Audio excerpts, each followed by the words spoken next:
Hello বন্ধুরা, আজ আমি বানাবো লাউ পাতা বাটা। এই রেসিপিটা যেমন খুব তাড়াতাড়ি বেনে যায়, খেতেও হয় অপূর্ব। এই জন্য আমি লাউ পাতাগুলো পরিষ্কার করে ধুয়ে নিয়ে ছোটো ছোটো করে কেটে নেব। এরপর আমি একটা কড়াইতে দিয়ে দেবো সরিষার তেল, সামান্য পরিমাণ কালো জিরে, দুটো কাঁচা লঙ্কা আর রসুনের কোয়া। এগুলো আমি লাল লাল করে ভেজে নেব। লাল লাল করে ভাজা হয়ে গেলে এতে আমি অ্যাড করে দেবো ধুয়ে কেটে রাখা লাউ পাতাগুলো দিয়ে আমি ভালোভাবে নেড়ে চেড়ে নেব।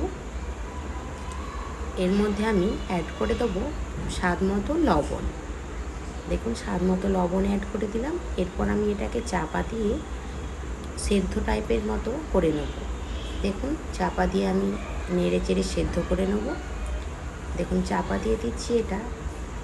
এটা অ্যাকচুয়াল বাঙালদের খাবার, তো আমি ভাবলাম আমিও ট্রাই করি। লাউ পাতা তো আমরা কম বেশি সবাই পছন্দ করি।